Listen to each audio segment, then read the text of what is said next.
ਨਜ਼ਰ ਆਉਂਦਾ। ਭੱਟੀ ਸਾਹਿਬ ਗਰੇਵਾਲ ਦੀ body language ਜਿਹੜੀ ਉਹ ਤਾਂ ਤੁਸੀਂ ਆਲਰੇਡੀ ਪਹਿਲਾਂ ਵੇਖ ਹੀ ਚੁੱਕੇ ਹੋ। ਹਰਜੀਤ ਗਰੇਵਾਲ ਕਿਸ ਤਰੀਕੇ ਦੇ ਨਾਲ, ਕਿਸ ਲਹਿਜੇ ਦੇ ਨਾਲ ਗੱਲ ਕਰਦੇ ਨੇ ਜਾਂ ਨਾਅਰਾ ਲਾਉਂਦੇ ਨੇ ਬਿੱਲ ਬੁਲ ਰਾਤ ਨਹੀਂ ਹੋਣੇ, ਤਾਂ ਸੁਭਾਵਿਕ ਤੌਰ ਤੇ ਆਪਾਂ ਇਹ ਗੱਲ ਕਹਿ ਸਕਦੇ ਹਾਂ ਕਿ ਹੁਣ ਪੰਜਾਬ ਦੇ ਬੀਜੇਪੀ ਦੇ ਲੀਡਰਾਂ ਦਾ ਰਵੱਈਆ ਵੀ ਜਿਹੜਾ ਉਹ ਪ੍ਰਧਾਨ ਮੰਤਰੀ ਮੋਦੀ ਨੂੰ ਮਿਲਣ ਤੋਂ ਬਾਅਦ ਥੋੜਾ ਬਦਲਿਆ ਹੋਇਆ ਭੱਟੀ ਸਾਹਿਬ ਨਜ਼ਰ ਆ ਰਿਹਾ। ਸੋ ਸੋਢੀ ਸਾਹਿਬ, ਜਿਹੜਾ ਤੀਸ਼ਨ ਸੂਦ ਦੇ ਘਰ ਦੇ ਵਿੱਚ ਜਿਹੜੀ ਗੋਹ ਦੀ ਟਰਾਲੀ ਸਿੱਟੀ ਗਈ ਸੀ ਉਹਨਾਂ ਉੱਤੇ 307 ਦਾ ਪਰਚਾ ਕੀਤਾ ਗਿਆ, ਉਹਦੇ ਬਾਰੇ ਤੁਸੀਂ ਕੀ ਅਪਡੇਟ ਦੇਣਾ ਚਾਹੁੰਦੇ ਹੋ?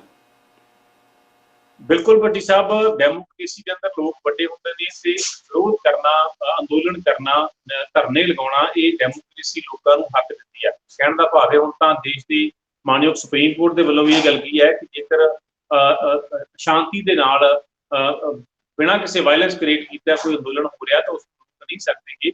ਸੁਭਾਵਿਕ ਤੌਰ ਤੇ ਜਿੱਥੇ ਇਸ ਅੰਦੋਲਨ ਨੇ ਮਿਸਾਲ ਕਾਇਮ ਕੀਤੀ ਹੈ ਭੱਟੀ ਸਾਹਿਬ, ਉਸੇ ਤਰ੍ਹਾਂ ਸ਼ਾਂਤਮਈ ਤਰੀਕੇ ਨਾਲ ਵਿਰੋਧ ਕਰਨਾ ਬਣਦਾ। ਹੁਣ ਕਿਸਾਨਾਂ ਨੇ ਜਾ ਕੇ ਆਪਣੇ ਵਿਰੋਧ ਦੇ ਰੂਪ ਚ ਤੀਕਸ਼ਣ ਸੂਦ ਦੇ ਘਰ ਦੇ ਮੂਹਰੇ ਗੇਟ 'ਚ ਬਿਲਕੁਲ ਟਰਾਲੀ ਗੋਹੇ ਦੀ ਲਾ ਦਿੱਤੀ ਸੀ। ਉਸ ਤੋਂ ਬਾਅਦ ਕਾਫੀ ਤਲਖੀ ਹੋਈ, ਤੀਕਸ਼ਣ ਸੂਦ ਵੀ ਬਾਹਰ ਆਏ, ਜਿਹੜੇ ਕਿਸਾਨ ਆਗੂ ਗਏ ਸੀ ਉਹਨਾਂ ਦੇ ਨਾਲ ਹੱਥੋਂ ਪਾਈ ਹੋਣ ਦੀ ਵੀ ਕੋਸ਼ਿਸ਼ ਕੀਤੀ ਗਈ। ਤਲਖੀ ਭਰਾ ਲਹਿਦਾ ਸੀਗਾ ਦੋਵਾਂ ਧਿਰਾਂ ਦਾ। ਉਸ ਤੋਂ ਬਾਅਦ ਜਦੋਂ ਸਥਾਨਕ ਐਸਐਚਓ ਦੇ ਵੱਲੋਂ ਜਿਹੜਾ ਪਰਚਾ ਦੇ ਦਿੱਤਾ ਗਿਆ 307 ਦਾ, ਮਾਮਲਾ ਫਿਰ ਮੁੱਖ ਮੰਤਰੀ ਦੇ ਦਰਬਾਰ 'ਚ ਜਾਣਾ ਹੀ ਸੀ। ਕੈਪਟਨ ਅਮਰਿੰਦਰ ਸਿੰਘ ਤੱਕ ਇਹ ਮਾਮਲਾ ਪਹੁੰਚਿਆ ਤੇ ਕੈਪਟਨ ਸਾਹਿਬ ਅੱਜ ਕੱਲ੍ਹ ਸੋਸ਼ਲ ਮੀਡੀਆ ਤੇ ਫੇਸਬੁੱਕ ਦੇ ਮਾਰਫਤ ਪੰਜਾਬ ਦੇ ਲੋਕਾਂ ਨੂੰ ਸੰਬੋਧਨ ਕਰਦੇ ਆ ਤੇ ਉੱਥੇ ਵੀ ਸਵਾਲ ਆਇਆ ਤਾਂ ਕੈਪਟਨ ਅਮਰਿੰਦਰ ਸਿੰਘ ਨੇ ਜਵਾਬ ਦਿੱਤਾ, ਪਰਚਾ ਰੱਦ ਕਰਵਾਤਾ ਤੇ ਜਿਹੜਾ ਐਸਐਚਓ ਸੀਗਾ ਸੰਬੰਧਿਤ ਐਸਐਚਓ ਹੁਸ਼ਿਆਰਪੁਰ ਵਾਲਾ, ਉਹਦੀ ਹੁਣ ਬਦਲੀ ਦੇ ਹੁਕਮ ਜਾਰੀ ਕਰ ਦਿੱਤੇ ਗਏ। ਭੱਟੀ ਸਾਹਿਬ ਦਾ ਮੈਂ ਸੁਭਾਵਿਕ ਤੌਰ ਤੇ ਮੰਨ ਸਕਦਾ ਕਿਸਾਨਾਂ ਦੇ ਵੀ ਔਰ ਉਹਨਾਂ ਦੇ ਨਾਲ ਜੁੜੇ ਹੋਏ ਸਮਰਥਕਾਂ ਦੇ ਵੀ ਸੁਭਾਵਿਕ ਤੌਰ ਤੇ ਕਾਲਜੇ ਨੂੰ ਠੰਡ ਪਈ ਹੋਊਗੀ ਕਿ ਠੀਕ ਹੈ, ਪਰਚਾ ਰੱਦ ਹੋਣਾ ਚਾਹੀਦਾ ਸੀ। ਸੋਢੀ ਸਾਹਿਬ,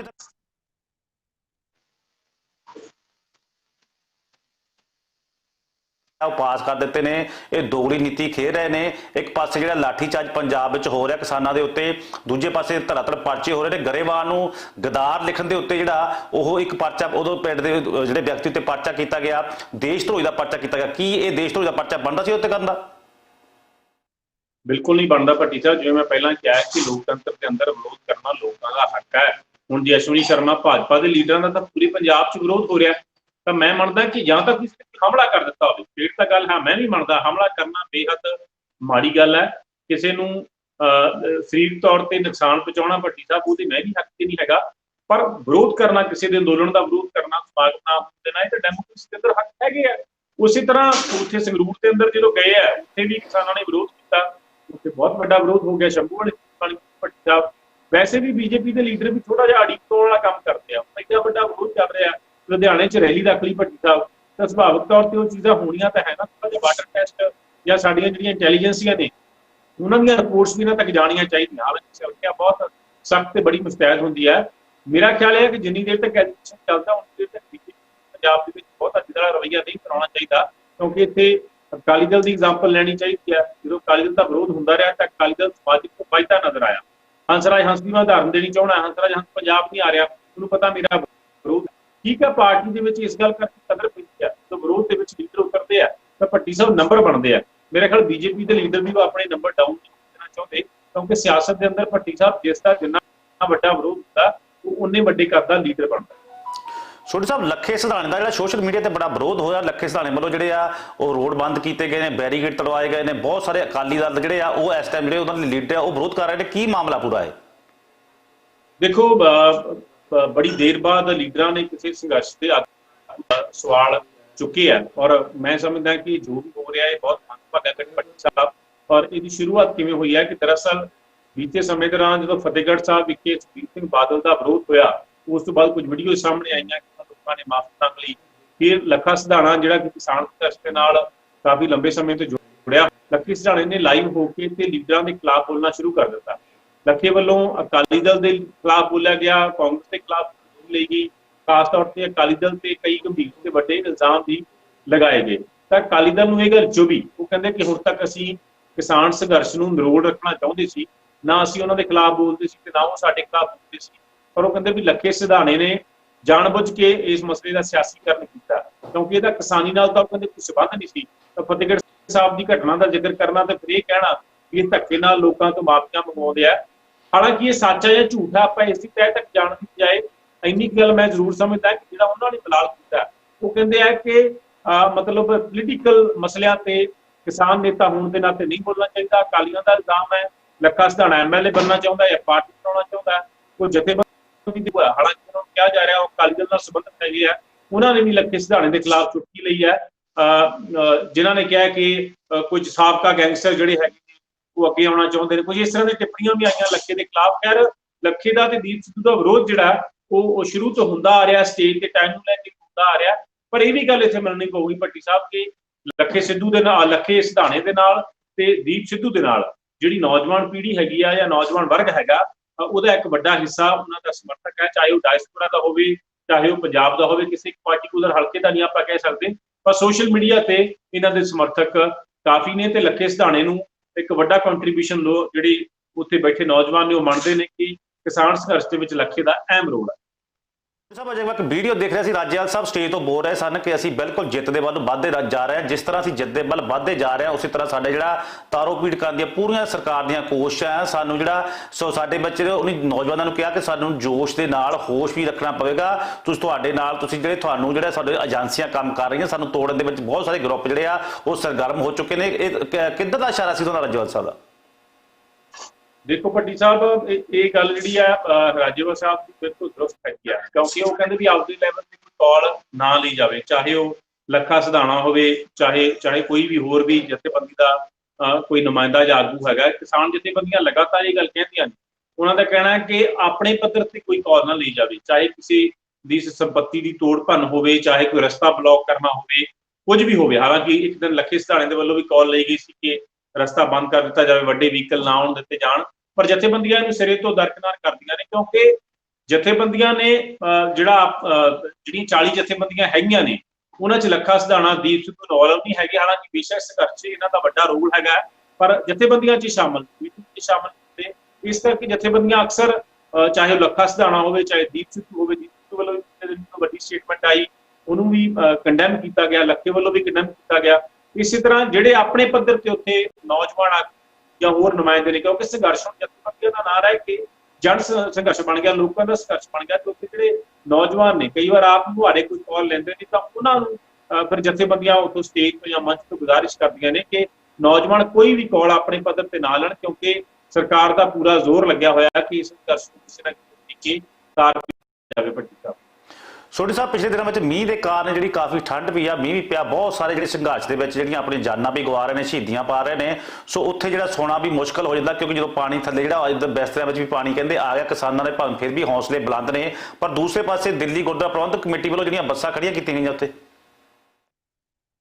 ਹਾਂਜੀ ਭੱਟੀ ਸਾਹਿਬ, ਮੀਂਹ ਕਰਕੇ ਬਹੁਤ ਬੁਰਾ ਹਾਲ ਹੈ, ਬਹੁਤ ਸਾਰੀਆਂ ਸਮਾਜ ਸੇਵੀ ਸੰਸਥਾਵਾਂ ਬਹੁਤ ਸ਼ਾਨਦਾਰ ਤੇ ਬੜੇ ਜਿਹੜਾ ਢੁਕਵੇਂ ਪ੍ਰਬੰਧ ਉੱਥੇ ਕਰ ਰਹੀਆਂ ਨੇ, ਚਾਹੇ ਗੱਲ ਖਾਲਸਾ ਏਡ ਦੀ ਹੋਵੇ, ਚਾਹੇ ਸਰਬੱਤ ਦਾ ਭਲਾ ਚੈਰੀਟੇਬਲ ਟਰਸਟ ਦੇ SP ਸਿੰਘ ਓਬਰਾਏ ਦੀ ਗੱਲ ਹੋਵੇ, ਰਵੀ ਸਿੰਘ ਦੀ ਗੱਲ ਹੋਵੇ, ਅਮਨਦੀਪ ਦੀ ਗੱਲ ਹੋਵੇ, ਮਨੁੱਖਤਾ ਦੀ ਸੇਵਾ ਵਾਲੇ ਮੇਟੂ ਦੀ ਗੱਲ ਹੋਵੇ, ਦਿੱਲੀ ਸੇ ਗੁਰਦੁਆਰਾ ਪ੍ਰਬੰਧਕ ਕਮੇਟੀ ਦੇ ਪ੍ਰਧਾਨ ਸਿੰਘ ਖਰਸਾ ਦੀ ਗੱਲ ਹੋਵੇ, SGPC ਦਾ ਵੀ ਉੱਥੇ ਜਿਹੜਾ ਮੈਡੀਕਲ ਕੈਂਪ ਜਾਂ ਲੰਗਰ ਵਿਵਸਥਾ ਕੀਤੀ ਗਈ ਹੈ। ਸਾਰੀਆਂ ਸਮਾਜ ਸੇਵੀ ਸੰਸਥਾਵਾਂ, ਹੋਰ ਪਿੰਡਾਂ ਤੋਂ ਲੋਕ ਆਪਣੇ ਪੱਧਰ ਤੇ ਜਾਂ ਬਾਹਰੋਂ ਵਿਦੇਸ਼ਾਂ ਤੋਂ ਪ੍ਰਵਾਸੀ ਪੰਜਾਬੀ ਬਹੁਤ ਵੱਡਾ ਯੋਗਦਾਨ ਪਾ ਰਹੇ ਨੇ। ਉਸੇ ਤਰ੍ਹਾਂ ਭੱਟੀ ਸਾਹਿਬ ਦਿੱਲੀ ਸੇ ਗੁਰਦੁਆਰਾ ਪ੍ਰਬੰਧਕ ਕਮੇਟੀ ਦੇ ਵੱਲੋਂ ਜਿਹੜਾ ਹੁਣ ਮੀਂਹ ਦੇ ਦੌਰ ਦੇ ਅੰਦਰ ਜਦੋਂ ਤੰਬੂ ਭਿੱਜ ਗਏ, ਭੱਟੀ ਸਾਹਿਬ ਥੱਲੇ ਸੜਕਾਂ 'ਚ ਪਾਣੀ ਆ ਗਿਆ, ਟਾਲੀਆਂ 'ਚ ਪਾਣੀ ਵੜ ਗਿਆ, ਉਸ ਦੌਰ 'ਚ ਇਹਨਾਂ ਵੱਲੋਂ ਕੁਝ ਬੱਸਾਂ ਜਿਹੜੀਆਂ ਅੰਦਰੋਂ ਸੀਟਾਂ ਕੱਢ ਕੇ ਤੇ ਬਿਸਤਰੇ ਵਿਛਾ ਕੇ ਉਹਨਾਂ ਨੂੰ ਕਮਰੇ ਬਣਾ ਕੇ ਉੱਥੇ ਭੇਜਿਆ ਗਿਆ ਭੱਟੀ ਸਾਹਿਬ, ਪਰ ਲੋਕਾਂ ਦੇ ਲਈ ਉਹ ਲਾਹੇਵੰਦ ਸਾਬਤ ਹੋਈਆਂ ਨੇ। ਔਰ ਮੈਂ ਸਮਝਦਾ ਕਿ ਇਸ ਦੌਰ ਦੇ ਅੰਦਰ ਜਿਹੜਾ ਪੰਜਾਬੀ ਭਾਈਚਾਰਾ, ਪੰਜਾਬੀ ਏਕਤਾ ਜਿਹੜਾ ਉੱਭਰ ਕੇ ਸਾਹਮਣੇ ਆਇਆ, ਉਹ ਕਾਬਲੇ ਤਾਰੀਫ ਹੈ। ਭੱਟੀ ਸਾਹਿਬ ਸਾਡੇ ਕਲਚਰ ਦੀ, ਸਾਡੀ ਸਿੱਖੀ ਦਾ ਫਲਸਫਾ, ਸਾਡਾ ਧਰਮ, ਸਾਡੇ ਪੰਜਾਬ ਦੀ ਸੱਭਿਅਤਾ ਸਿਖਾਉਂਦੀ ਹੈ, ਸਾਡੇ ਉੱਚੇ ਭੱਟੀ ਸਾਹਿਬ। ਜਿਹੜੇ ਲੋਕ ਕਹਿੰਦੇ ਆ ਕਿ ਇਹ ਅਮੀਰ ਬੜੇ ਆ, ਰਾਇਲ ਬੜੇ ਆ, ਮੈਂ ਤਾਂ ਕਹਿੰਦਾ ਵੀ ਸਾਡੀ ਰਹਿਣੀ ਸਹਿਣੀ ਇਸ ਤਰ੍ਹਾਂ ਦੀ ਹੈ, ਸਾਡੀ ਭਾਈਵਾਲ ਸਾਂਝੀਵਾਲਤਾ ਜਿਹੜੀ ਭੱਟੀ ਸਾਹਿਬ ਉਹ ਇਸੇ ਤਰ੍ਹਾਂ ਦੀ ਹੈ, ਇੱਕ ਤੇ ਮੁਸੀਬਤ ਆਉਂਦੀ ਹੈ, ਦੂਸਰਾ ਨਾਲ ਖੜਦਾ ਹੈ। ਹਾਲਾਂਕਿ ਇੱਕ ਪੁਰਾਣਾ ਸਮੇਂ 'ਚ ਕੁਝ ਮਾੜਾ ਦੌਰ ਆ ਗਿਆ ਸੀ, ਪਰ ਮੈਂ ਸਮਝਦਾ ਰਿਵਾਈਵ ਹੋਇਆ ਔਰ ਜ਼ਮੀਰਾਂ ਮੁੜ ਤੋਂ ਜਾਗੀਆਂ। ਭੱਟੀ ਸਾਹਿਬ ਇਹ ਰੈਨੋਵੇਟ ਹੋ ਗਿਆ, ਪੰਜਾਬ ਰੀਨਿਊ ਹੋ ਗਿਆ ਪੰਜਾਬ। ਭੱਟੀ ਸਾਹਿਬ ਜਿਸ ਤਰ੍ਹਾਂ ਉੱਥੇ ਮੈਂ ਰਹਿ ਕੇ ਆਇਆ, ਮੈਂ ਵੇਖ ਕੇ ਆਇਆ, ਭੱਟੀ ਸਾਹਿਬ ਕਿਸੇ ਇੱਕ ਟਰਾਲੀ 'ਚ ਕਿਸੇ ਚੀਜ਼ ਦੀ ਥੋੜ ਆਉਂਦੀ ਹੈ ਤੇ ਦੂਸਰਾ ਭਰ ਕੇ ਉਹਨੂੰ ਪੂਰੀ ਕਰਦਾ ਹੈ। ਜਿਹਦੀ ਮਰਜ਼ੀ ਤਵੀ ਤੇ ਚੁੱਲ੍ਹੇ ਤੇ ਜਾ ਕੇ ਬਹਿ ਕੇ ਰੋਟੀ ਖਾ ਲਓ। ਕੋਈ ਤੁਹਾਨੂੰ ਭੱਟੀ ਸਾਹਿਬ ਕਿਸ ਪ੍ਰਕਾਰ ਦੀ ਵੰਨਗੀ ਦੀ ਖਾਣ ਦੀ ਪੇਸ਼ ਕਰਦਾ, ਕੋਈ ਕਿਵੇਂ, ਜੇ ਕਿਸੇ ਕੋਲ ਕੱਪੜੇ ਨਹੀਂ, ਕਿਸੇ ਦਾ ਕਮੀਜ਼ ਪਜਾਮਾ ਸੁੱਕਿਆ ਨਹੀਂ ਹੈਗਾ, ਉਹ ਕਹਿੰਦਾ ਤੂੰ ਮੇਰਾ ਪਾਲਾ, ਜੇ ਕਿਸੇ ਕੋਲ ਪੱਗ ਨਹੀਂ ਹੈਗੀ ਉਹ ਕਹਿੰਦਾ ਤੂੰ ਮੇਰੀ ਬੰਨ ਲਾ, ਜੇ ਕਿਸੇ ਕੋਲ ਬੂਟ ਨਹੀਂ ਹੈਗੇ ਉਹ ਕਹਿੰਦਾ ਤੂੰ ਮੇਰੀਆਂ ਚੱਪਲਾਂ ਪਾ ਜਾ। ਇਸ ਤਰ੍ਹਾਂ ਉੱਥੇ ਇੱਕ ਦੂਸਰੇ ਦੇ ਹੱਥ ਨਾਲ ਹੱਥ ਭੱਟੀ ਸਾਹਿਬ ਵਟਾਇਆ ਜਾ ਰਿਹਾ ਤੇ ਲੋਕ ਖਾਸ ਤੌਰ ਤੇ ਹਰਿਆਣੇ ਦਾ ਵੀ ਇੱਥੇ ਕਰਨਾ ਬਣਦਾ हरियाणे वालों ने भी बहुत मोहरी होकर भूमिका निभाई है ते पंजाबियों का बड़ा डट के साथ दिता। भट्टी साहब धन जिगरा हरियाणे दी उन्हां औरतां दा जिन्हां ने जिथे अपने परिवार जिहड़े जिहड़े बंदे हैगे ने उत्थे भेजे ने, उत्थे भट्टी साहब अपने पिंडां चों मੱਝਾਂ गावां चो के दुध देसी घ्यो होर कई तरह की राशन समग्री हरियाणा लगातार भेज रहा। भट्टी साहब ये चीज़ां जिहड़ियां हैगियां ने ये एक शुभ संकेत ने, चंगा संकेत ने आपसी भाईचारे का। और यही कारण है क्योंकि कोई भी अंदोलन भट्टी साहब ਉਹਦੇ नाकामयाब होने के 2-3 कारण होंगे।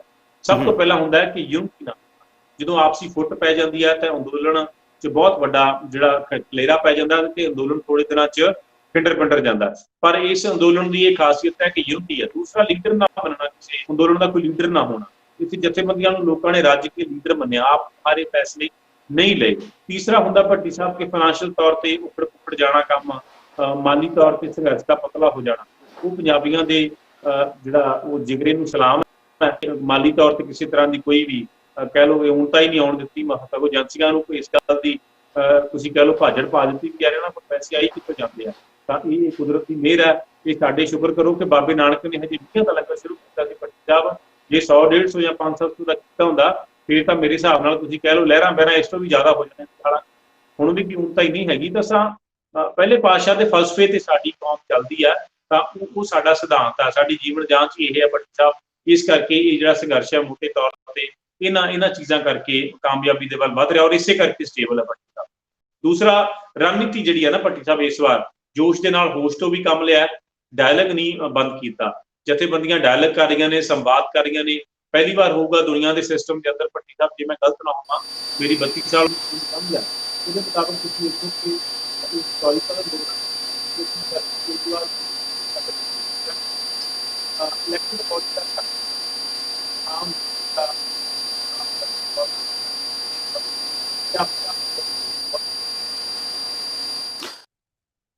गुरुद्वारा प्रबंधक कमेटी जी लगातार लंगर लगा रही है, ਵੱਖ-ਵੱਖ ਜਿਹੜੀਆਂ ਜੋ ਲੋੜੀਂਦੀ ਵਸਤੂਆਂ ਉਹ ਪਹੁੰਚਾ ਰਹੀ ਹੈ। ਚਾਹੇ ਜਿੱਥੇ ਮੀਟਿੰਗ ਹੁੰਦੀ ਆ ਉੱਥੇ ਵੀ ਲੰਗਰ ਪਹੁੰਚਾ ਰਹੀ ਆ।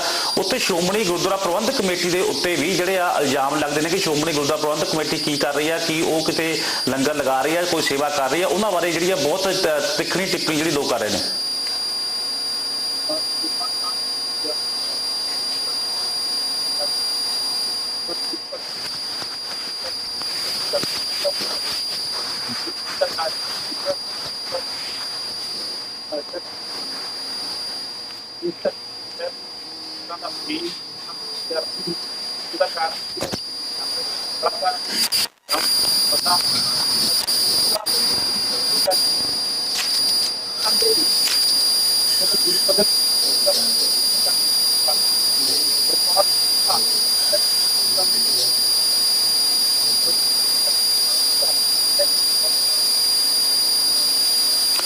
ਸੋ ਥੋੜੀ ਸਾਹਿਬ, ਪੰਜਾਬੀ ਗਾਇਕ ਜਿਹੜਾ ਸ਼੍ਰੀ ਬਰਾੜ ਵਾਲਾ ਕੀ ਮਸਲਾ ਹੈ?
पढ़िया भट्टी साहब खबरों च मैंने पता लग्या, पर मैं समझदा कि जे इस तो पहला इन्ना गाता कलाकारां ने हो सकता ਉਹਦਾ बहुत माड़ा गीत होवे, मैं फिर कहना मैं सुनिया नहीं है, पर भट्टी साहब इस तो पहला भी बहुत माड़ा गाया जा चुके हैं।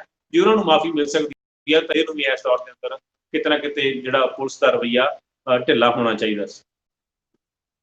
जिस तरह हम लगातार जो गीत आ रहे हैं सरकार के खिलाफ आ रहे हैं, मोदी साहब के खिलाफ जो नारेबाजी हो रही है, जे इस तरह सरकार का रवैया रहा तो आने वाले समय में जो ये अंदोलन खत्म हो उस तो बाद मेरा ख्याल हर कल्ले के पर्चे करने की कोशिश करेगी सरकार। देखो ਸਰਕਾਰਾਂ ਯਤਨ ਤਾਂ ਕਰਦੀਆਂ ਆਪਣੇ ਪੱਧਰ ਤੇ ਰੋਕਣ ਦੀ। ਕਈ ਕਲਾਕਾਰਾਂ ਦੀਆਂ ਖਬਰਾਂ ਆਈਆਂ ਸੀ, ਕਿਸੇ ਦੀ ਈਡੀ ਦੀ ਜਾਂਚ ਦੀ ਖਬਰ ਆਈ ਸੀ, ਸਾਂਝ ਦੇ ਬਾਰੇ ਖਬਰ ਆਈ ਸੀ ਕਿ ਮੈਨੇਜਰ ਨੂੰ ਚੱਕ ਲਿਆ ਜੀ। ਪਰ ਦਲਜੀਤ ਸਾਂਝ ਨੇ ਮਤਲਬ ਸੋਸ਼ਲ ਮੀਡੀਆ ਤੇ ਆ ਕੇ ਸਪਸ਼ਟ ਕਰ ਦਿੱਤਾ, ਉਹ ਕਹਿੰਦੇ ਕਿ ਮੈਂ ਇਹ ਬਿਲਕੁਲ ਗੱਲਾਂ ਝੂਠ ਹੈਗੀਆਂ, ਮੇਰੀ ਕੋਈ ਇਨਕੁਆਇਰੀ ਨਹੀਂ ਲੱਗੀ। ਉਹ ਕਹਿੰਦੇ ਮੈਨੂੰ ਵਿੱਤ ਮੰਤਰਾਲੇ ਦੇ ਵੱਲੋਂ, ਫਾਈਨਾਂਸ ਮਿਨਿਸਟਰੀ ਦੇ ਵੱਲੋਂ ਇੱਕ ਬਕਾਇਦਾ ਚੰਗਾ ਹੋਣਹਾਰ ਟੈਕਸ ਪੇਅਰ ਹੋਣ ਦੇ ਨਾਤੇ ਮੈਨੂੰ ਸਰਟੀਫਿਕੇਟ ਦਿੱਤਾ ਗਿਆ, ਉਹਦੀ ਉਹਨਾਂ ਨੇ ਫੋਟੋ ਵੀ ਪਾਈ ਹੈ। ਪਰ ਉਹ ਕਹਿੰਦੇ ਮੇਰੇ ਨਾਲ ਇਸ ਤਰ੍ਹਾਂ ਦਾ ਕੁਝ ਵੀ ਨਹੀਂ ਹੋਇਆ। ਹਾਲਾਂਕਿ ਖਬਰਾਂ ਇਸ ਤਰ੍ਹਾਂ ਦੀਆਂ ਆ ਰਹੀਆਂ ਸਨ, ਪਰ ਅੰਦਰ ਖਾਤੇ ਕੁਝ ਕਲਾਕਾਰਾਂ ਨੂੰ ਵੀ ਇਹ ਖਦਸ਼ਾ ਸੀ ਕਿ ਕੱਲ ਨੂੰ ਭਾਈ ਸਾਡੀ ਕੋਈ ਇਸ ਤਰ੍ਹਾਂ ਦੀ ਕਾਰਵਾਈ ਸਾਡੇ ਖਿਲਾਫ ਨਾ ਹੋਵੇ। ਪਰ ਕਲਾਕਾਰਾਂ ਨੇ ਬੜਾ ਬੱਚਾ ਬੇਹਤਰੀਨ ਤਰੀਕੇ ਦੇ ਨਾਲ ਅੰਦੋਲਨ ਦਾ ਸਮਰਥਨ ਕੀਤਾ। ਪਰ ਮੈਂ ਸਮਝਦਾ ਕੋਈ ਇੱਕ ਦੋ ਬੰਦੇ ਹੋਣ ਤਾਂ ਫਿਰ ਸਰਕਾਰਾਂ ਨੂੰ ਵੀ ਸੌਖਾ ਹੋ ਜਾਂਦਾ। ਹੁਣ ਤਾਂ ਬਹੁਤ ਡਾਰਾ ਬਣ ਕੇ ਕਲਾਕਾਰ ਉੱਥੇ ਆਏ ਆ ਤੇ ਇੰਨੀ ਵੱਡੀ ਗਿਣਤੀ 'ਚ ਕਿਹਦੇ ਖਿਲਾਫ ਕਾਰਵਾਈ ਕਰਨਗੇ ਭੱਟੀ ਸਾਹਿਬ? ਮੇਰਾ ਖਿਆਲ ਦੁਨੀਆ ਦਾ ਸ਼ਾਇਦ ਹੀ ਕੋਈ ਇਹੋ ਜਿਹਾ ਕਲਾਕਾਰ ਹੋਊਗਾ ਜਿਹੜਾ ਇਸ ਅੰਦੋਲਨ 'ਚ ਸ਼ਾਮਲ ਨਹੀਂ ਹੋਇਆ। ਸੋ ਸਰਕਾਰ ਦੇ ਲਈ ਏਡੀ ਵੱਡੀ ਗਿਣਤੀ 'ਚ ਕਲਾਕਾਰਾਂ ਦੇ ਖਿਲਾਫ ਖਾਸ ਤੌਰ ਤੇ ਇਸ ਦੌਰ ਦੇ ਅੰਦਰ ਜੇਕਰ ਕੋਈ ਕਾਰਵਾਈ ਕਰਦੇ ਆ ਤਾਂ ਉਹ ਸੁਭਾਵਿਕ ਤੌਰ ਤੇ ਬੜੀ ਪੁੱਠੀ ਪਵੇ। ਭਗਵੰਤ ਮਾਨ ਨੇ ਬਿਆਨ ਦਿੱਤਾ ਸੀ ਕੈਪਟਨ ਸਾਹਿਬ ਨੇ ਜਿਹੜੇ ਚੁੱਪ ਚਪੀਤੇ ਜਿਹੜੇ ਬਿੱਲ ਆ ਉਹ ਪੰਜਾਬ ਕੈਪਟਨ ਸਾਹਿਬ ਦੀ ਸਫਾਈ ਵੀ ਆਈ ਆ, ਕੀ ਕੈਪਟਨ ਸਾਹਿਬ ਨੇ ਕਿਹਾ ਜੀ?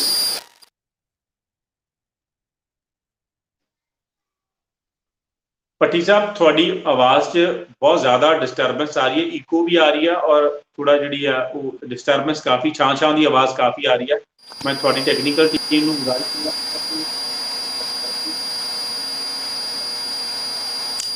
ਸੋ ਬਿਲਕੁਲ ਜੀ, ਸਾਡੇ ਟੈਕਨੀਸ਼ੀਅਨ ਬਿਲਕੁਲ ਦੇਖਣਗੇ ਆਵਾਜ਼ ਵਿੱਚ ਜਿਹੜੀ ਪ੍ਰੋਬਲਮ ਕਿਉਂ ਆ ਰਹੀ ਹੈ, ਸੋ ਦੇਖ ਰਹੇ ਨੇ। ਸੋ ਮੇਰਾ ਸਵਾਲ ਇਹ ਸੀ ਜੀ, ਮੈਂ ਕੈਪਟਨ ਸਾਹਿਬ ਨੇ ਜਿਹੜੇ ਚੁੱਪ ਚਪੀਤੇ ਬਿੱਲ ਕਹਿੰਦੇ ਭਗਵੰਤ ਮਾਨ ਨੇ ਜਿਹੜਾ ਦੋਸ਼ ਲਾਇਆ ਕਿ ਪੰਜਾਬ ਦੇ ਵਿੱਚ ਜਿਹੜੇ ਉਹ ਲਾਗੂ ਕਰ ਦਿੱਤੇ ਨੇ ਤੇ ਉਹਦੇ ਤੇ ਕੈਪਟਨ ਸਾਹਿਬ ਦੀ ਸਫਾਈ ਵੀ ਆਈ ਆ, ਕੀ ਕੈਪਟਨ ਸਾਹਿਬ ਨੇ ਕਿਹਾ ਜੀ?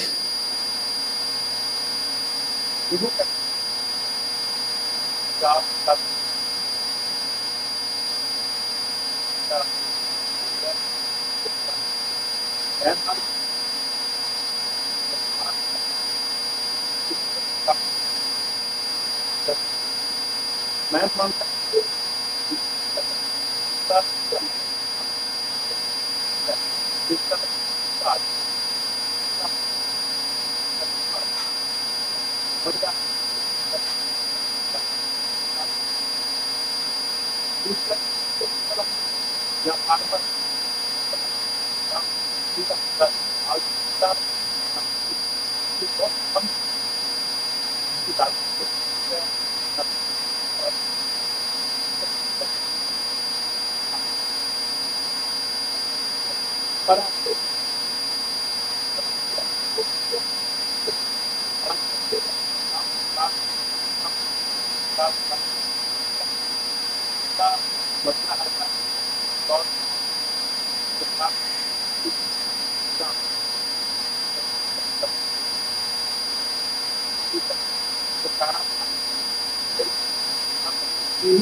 ਸੋ ਸੁਰਜਾ ਬਹੁਤ ਬਹੁਤ ਧੰਨਵਾਦ। ਆਉਣ ਵਾਲੇ ਦਿਨਾਂ 'ਚ ਫਿਰ ਆਪਾਂ ਗੱਲਬਾਤ ਕਰਦੇ ਰਹਾਂਗੇ। ਤੁਹਾਡਾ ਬਹੁਤ ਬਹੁਤ ਧੰਨਵਾਦ ਜੀ। ਸਤਿ ਸ਼੍ਰੀ ਅਕਾਲ ਜੀ।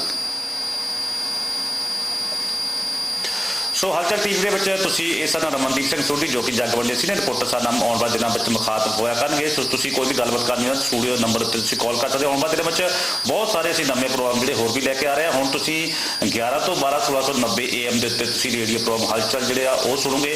ਸੋ ਮੈਨੂੰ ਦੇ ਦਿਓ ਯਾਦ ਤਾਂ ਪ੍ਰਮਾਤਮਾ ਚਾਹ ਨਵਾਂ ਲੈ ਕੇ ਪ੍ਰੋਗਰਾਮ ਆਉਣ ਦੀ ਪੂਰੀ ਆਸ। ਸਤਿ ਸ਼੍ਰੀ ਅਕਾਲ। ਲੈ ਬਈ ਐਤਕੀ ਦੀਵਾਲੀ ਤੇ ਸੰਗਣ ਦੀ ਲੋੜ ਨਹੀਂ, ਖੁੱਲ ਕੇ ਮੂੰਹ ਮਿੱਠਾ ਕਰੋ ਬਈ। ਦੇਸੀ ਘਿਓ ਵਿੱਚ ਬਣੀਆਂ ਇੱਥੇ ਤਾਜ਼ੀਆਂ ਮਠਿਆਈਆਂ ਨੇ, ਮੂੰਹ ਮਿੱਠਾ ਤੂੰ ਕਰ ਲੈ ਮਿੱਤਰਾ, ਸਵੀਟ ਮਹਿਲ ਤੋਂ ਆਈਆਂ ਨੇ। ਕਾਜੂ ਕਤਲੀ ਜਾਂ ਫਿਰ ਬਰਫੀ, ਗਜਰੇਲਾ ਰਸਗੁੱਲਾ ਵੇ, ਸਵੀਟ ਮਹਿਲ ਦਾ ਟੇਸਟ ਐਸਾ ਜੋ ਖਾਵੇ ਨਾ ਭੁੱਲਦਾ ਵੇ। ਲਓ ਜੀ ਐਤਕੀ ਦੀਵਾਲੀ ਸਵੀਟ ਮਹਿਲ ਵਾਲੀ, ਬੇਸ਼ੱਕ ਥੋੜਾ ਦਿਓ ਪਰ ਸਵੀਟ ਮਹਿਲ ਤੋਂ ਸ਼ੁੱਧ ਖੋਏ ਦੀਆਂ ਮਠਿਆਈਆਂ ਤੇ ਡਰਾਈ